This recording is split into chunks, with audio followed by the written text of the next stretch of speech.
Le continent africain ne se fera pas sans ses capitaines d'industrie. Dans le monde capitaliste qui est le nôtre, il est important pour certains princes africains de comprendre une fois pour toutes que nous ne sommes plus à l'heure de l'État-providence, mais bel et bien à celle de l'individu et du secteur privé. Très souvent, dans plusieurs pays africains, les capitaines d'industrie sont combattus, marginalisés et frustrés.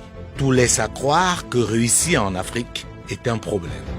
Pendant qu'en Occident et dans le reste du monde, les États font tout pour protéger leurs capitaines d'industrie, dans certains pays africains, c'est tout le contraire.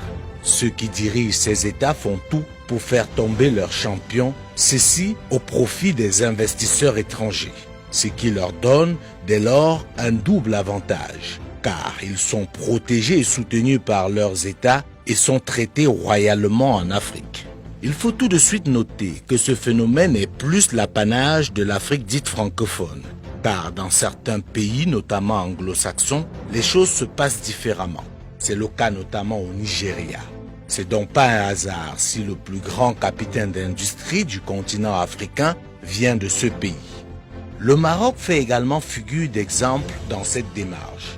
Le roi du Maroc, Mohamed VI, a fait des capitaines d'industrie marocains sa priorité. Par exemple, entre 2001 et 2019, il a fait 21 visites officielles dans 13 pays, mais toujours accompagné des plus importants chefs d'entreprise de son pays. Ceci dit, comment comprendre qu'il soit si difficile pour un Africain d'investir en Afrique? Ce constat a d'ailleurs été fait par Aliko Dangote, qui a rencontré les plus grandes difficultés pour investir en Afrique francophone.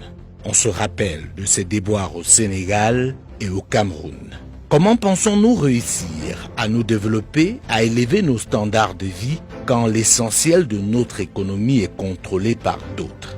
Le marché américain appartient en priorité aux Américains, le marché chinois aux Chinois, le marché européen aux Européens, etc.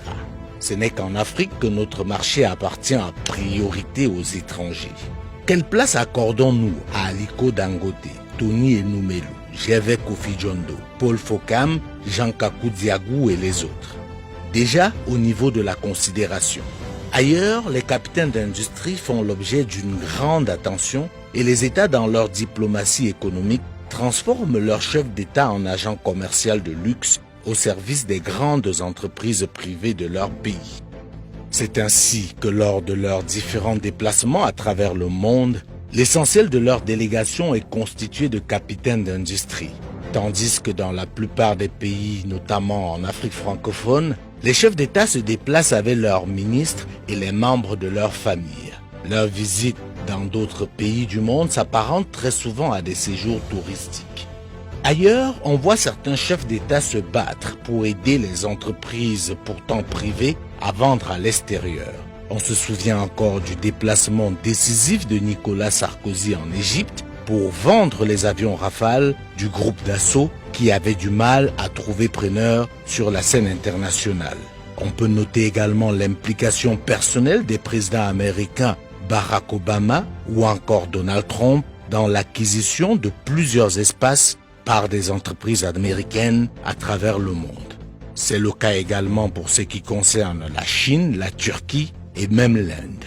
Bill Gates, Jeff Bezos, Mark Zuckerberg ne seraient pas si riches et si puissants sans le soutien et l'accompagnement des États-Unis. Il en est de même pour Jack Ma, le fondateur d'Alibaba, qui est soutenu par son pays, la Chine. Le groupe français Bolloré ne dominerait pas autant l'Afrique francophone sans le soutien et l'accompagnement de son pays, la France. Et des exemples comme ceux-ci sont légion. Pour revenir en Afrique, combien de chefs d'État africains reçoivent leur capitaine d'industrie? Très peu, et quand certains sortent du lot pour le faire, très rapidement et comme par hasard, les médias occidentaux parlent de collision, de relations douteuses, etc. Si un capitaine d'industrie africain est reçu par un chef d'État africain, tout de suite on parle de connivence. Or, c'est bien la moindre des choses, et surtout que ce n'est pas assez. Les capitaines d'industrie africains devraient être reçus régulièrement par les chefs d'État africains, ce qui est très loin d'être le cas aujourd'hui. Alors, arrêtons de nous laisser manipuler. Trouvez-vous normal que Vincent Bolloré, dont la fortune n'est que le tiers de celle d'Aliko Dangote, soit reçu partout en Afrique francophone comme un chef d'État, tandis que Dangote subit toutes les frustrations du monde pour rencontrer certains chefs d'État africains. Il est temps que cela change. Ce sont les capitaines d'industrie africains qui peuvent aider l'Afrique. Ils doivent être prioritaires et les autres complémentaires, et non l'inverse. Qu'un capitaine d'industrie africain soit reçu ou soit réputé proche de certains chefs d'État africains n'a rien d'extraordinaire et d'anormal. C'est bien la moindre des choses, et c'est le cas partout dans le monde.